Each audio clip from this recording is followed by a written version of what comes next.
간밤에 잘 주무셨습니까? 네, 오늘 하루도 하나님이 주신 하루, 복된 하루, 은혜가 가득한 하루가 되시기를 바랍니다. 오늘은 소명자에게는 4가지 장소가 있어야 합니다라는 제목으로 하나님 말씀을 나눕니다. 사도 바울은 예수님께 직접 부르심을 받은 사도였습니다. 사람이 인정해 준 사람이 아니라 예수님께서 직접 사도로 인정해 주시고 확정해 주셨다라고 어제 말씀을 나누었습니다.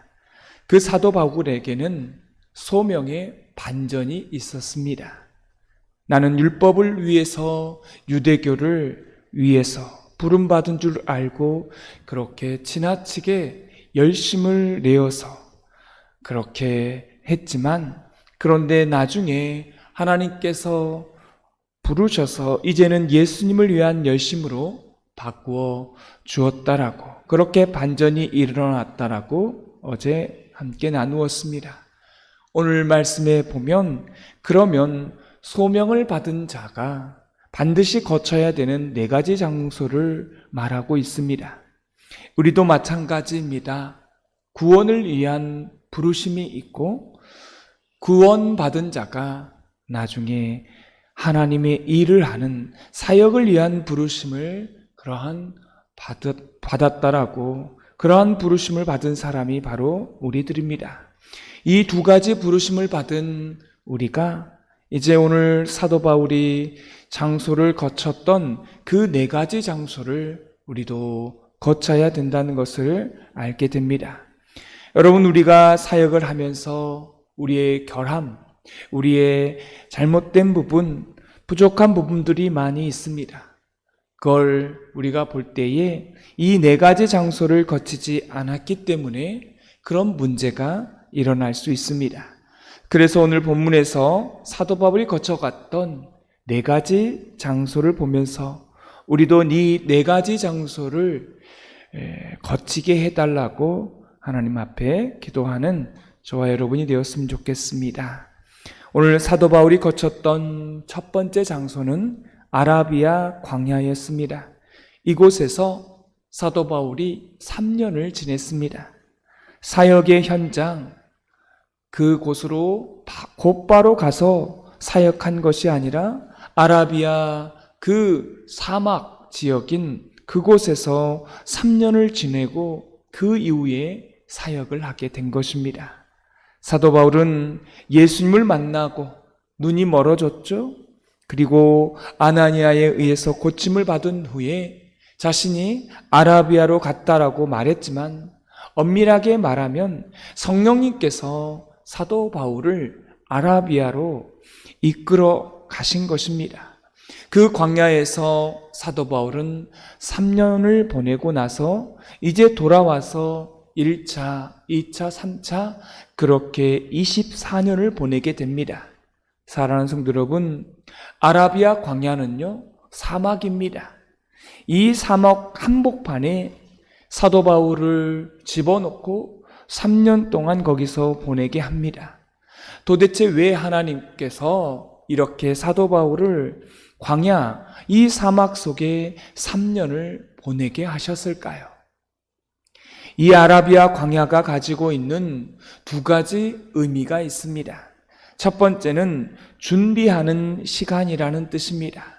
여러분, 사람이 하나님께 부름을 받으면 곧바로 사역하는 게 아닙니다. 저도 신학대학을 졸업하고 곧바로 목사가 된 것이 아니라 목사가 되기까지는 그러한 훈련의 기간이 있습니다. 신학교 졸업했다고 바로 목사를 주는 것이 아니라 목사가 되기 위해서 또한 준비 기간이 있어요. 그래서 그 준비 기간이 끝나면 목사 안수를 받고 또 교회에 사역을 하게 됩니다. 또 담임 목사도 바로 되는 것이 아니라 부목사를 거쳐서 담임 목사를 하게 됩니다. 사역을 할 때는 그렇게 준비되어져서 사역을 하게 됩니다. 사도 바울 역시 예수님을 만나고 곧바로 사역한 것이 아니라 이 아라비아 광야에서 준비의 기간을 거치고 그곳에서 기도하고 그곳에서 훈련을 받고 그곳에서 유대인의 율법적인 사고를 다 조합하고 또 유대인의 그 율법적인 사고 안에서 예수님의 역할은 무엇이고 예수님은 왜 이 땅에 오셔야만 됐는가? 라고 하는 그런 신학화하는 시간이 필요했던 것입니다. 그래서 하나님께서 아라비아 사막 한가운데에 3년 동안 보내게 된 것입니다. 여러분, 이 사도 바울이 이 로마서와 갈라디아서 이런 교리서가 그냥 나온 것이 아니었습니다. 이 광야에서 끊임없이 사도 바울이 생각하고 끊임없이 주님께 기도하고 만남의 시간을 통해서 그 기간이 있었기 때문에 로마서와 갈라디아 같은 그런 교리서가 나온 것입니다. 사람은요, 신기한 게 풍요로운 땅에서는 하나님의 사역자로 준비가 안 됩니다. 하나님의 사역을 한다는 것은 바로 하나님께서 그만큼 훈련의 시간을 갖게 하신다는 것입니다. 그 메마른 땅에서 하나님의 사역자로 준비되어져 가는 과정이 있는 것입니다. 신학교에 가보면 신학생들에게 물어보면 다 고난이 있었고 다 힘들고 어려운 부분들이 있었습니다. 그 내용들을 이야기하더라고요. 여러분, 왜 그렇게 신학대학을 가고 사역을 하는 사람들이 고난과 어려움 가운데 있었겠습니까? 그런 메마른 땅에서 그곳에 있을 때에 은혜가 무엇인지를 알기 때문에 그런 것입니다. 풍요로우면 잘 먹고 또 잘 살고 또 어려운 점이 없으면요, 그 안에서 하나님을 찾지 않아요. 힘들고 어려울 때 하나님을 찾습니다. 예수님을 보십시오. 예수님은 공생이 33년 동안 사역을 하다가 십자가에서 죽으시고 승천하셨습니다. 그런데요, 예수님의 준비 기간이 있었습니다. 그 준비 기간은 30년이었습니다. 그리고 고작 예수님께서 공생애를 시작하신 것은 3년 일하시고 십자가에서 죽으셨습니다. 여러분, 성경에 나타나 있는 이 사도 바울의 준비 기간이 아라비아 3년 동안 준비되어진 것입니다. 또한 두 번째 의미가 있어요. 이 사막이라고 하는 것은 아무것도 없는 땅에서 보이지 않는 그런 하나님을 믿는 장소였습니다. 이 사막은 너무나 고통스러운 땅입니다. 사막이니까 아무것도 없는 것입니다. 이 말은 내 힘으로 경작할 수 없는 땅이었다는 것입니다. 하나님이 먹여주시지 않으면 살 수 없는 땅이 바로 사막이었습니다. 그런 곳에서 또 더군다나 하나님은요, 안 보이는 거예요. 그 보이지 않는 하나님을 믿는 훈련을 해내는 곳이 바로 사막이었습니다. 그래서 어제도 말씀을 드렸죠. 하나님께 정말 중요하게 쓰임받는 사람은 다 이렇게 광야 체험이 있었던 사람들입니다. 여러분, 교회 안에도 정말 하나님 앞에 인격적으로, 신앙적으로 잘 쓰임받는 사람들을 보면 반드시 그 인생 가운데 이런 어려운 아라비아 광야 같은 그런 사막과 같은 경험이 있습니다. 아라비아에서 3년 동안 경험하고 그 다음에 어디로 갑니까? 다메섹으로 갑니다. 여러분, 다메섹은 어떤 곳이었습니까? 사도 바울이 예수님을 처음 만난 장소였어요. 또 바로 사역자로 간 게 아닙니다. 다메섹으로 돌아왔다는 것이죠. 그래서 여러분, 다메섹이라고 하는 것은 두 가지 의미가 있는 것입니다. 처음에 예수님을 만나고 아라비아 가서 3년을 훈련을 받고 또 그곳에서 바로 사역지로 간 것이 아니라 다메섹으로 온 것입니다. 이 다메섹으로 돌아왔는데요. 이 다메섹 안에는 또한 두 가지 의미가 있습니다. 첫 번째는요, 첫사랑의 장소가 바로 다메섹이었습니다. 인생이 곤고하고 힘들 때 가보고 싶은 곳이 바로 이 다메섹이라고 하는 것입니다. 왜 그래요? 주님을 첫 번째로 만났던 그런 장소이기 때문에 그렇습니다. 너무 힘들면 거기 가는 것입니다. 거기 가서 주님께 기도하고 그때 주님께서 나에게 이런 은혜를 베푸셨지. 바로 성도는 그런 곳이 있어야 한다는 거죠. 내가 하나님을 만났던 곳, 내가 하나님을 깊이 경험했던 곳, 첫사랑, 그 장소, 사도 바울에게는 그 장소가 다메섹이었던 것이죠. 그래서 이 다메섹, 그 장소에 다시 사도 바울이 갔던 것입니다. 또 한 가지는 이 다메섹은 실패의 장소였습니다. 왜냐하면 지금 사도 바울이 다메섹에 왔어요. 두 가지 반응이 있을 거예요. 유대인들은 이렇게 말하는 겁니다. 저거 배신자다. 우리 유대교를 따랐던 사람인데 예수교로 변질되었다라고 하면서 비난받는 곳이 다메섹입니다. 또 예수님을 믿는 사람들에게는 의심을 받는 장소입니다. 저거 분명히 핍박했던 사람인데 지금 예수님의 복음을 전하는데 저거 믿을 수 있을까? 이렇게 이 두 종류의 사람에게 다 의심받고 배교자라는 말을 듣는 장소가 바로 다메섹이었던 것입니다. 이게 엄밀하게 말하면 사역의 실패의 자리였습니다. 그럼에도 불구하고 의심이 돌아옵니다. 배신자란 말이 그렇게 돌아와요. 그럼에도 불구하고 그 다음 다메섹을 가보는 것입니다. 왜 그렇습니까? 거기가 나의 첫사랑의 장소였으니까요. 그리고 그런 장소에서 바로 버텨내게 되는 것입니다. 여러분, 우리 인생 가운데 실패가 있어요. 이 실패는요, 반복됩니다. 사실은 우리 인생에 수많은 신앙의 실패들이 있습니다. 도망간다고요? 여러분, 어림없어요. 다시 반복됩니다. 도망가면 안 되고요. 반드시 어떻게 해야 되냐면 정면 돌파를 해야 합니다. 어떤 문제가 오면 그 문제 때문에 사실 도망가게 됩니다. 여기서 도망간다는 말은 회피한다는 말입니다. 문제는 회피하면 그 문제를 무시하고 그냥 지나가면 나중에 다시 더 큰 문제로 확대되어서 우리 가운데 찾아오게 된다는 것입니다. 성도는 그래서 항상 돌이켜서 복귀하셔야 하는 겁니다. 나에게 도대체 무슨 문제가 있나?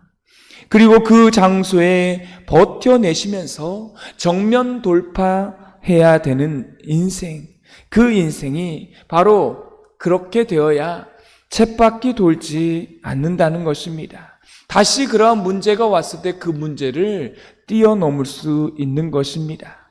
사랑하는 성도 여러분, 그래서 우리는 다메섹으로 다시 가셔야 되는 것입니다. 첫사랑, 그 첫사랑을 회복해야 되는 장소가 다메섹이었던 것입니다. 여러분, 우리의 삶 가운데에 우리가 직분을 가지고 또 교회를 섬길 때, 인생을 살아가게 될 때에 그 실패했던 장소가 있습니다. 분명히 이건 내가 잘못한 거예요. 나에게 결함이 있고 문제가 있었습니다. 그 장소로 다시 가시는 거예요.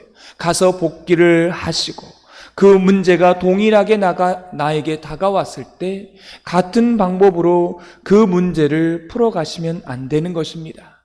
그게 우리의 다메섹입니다.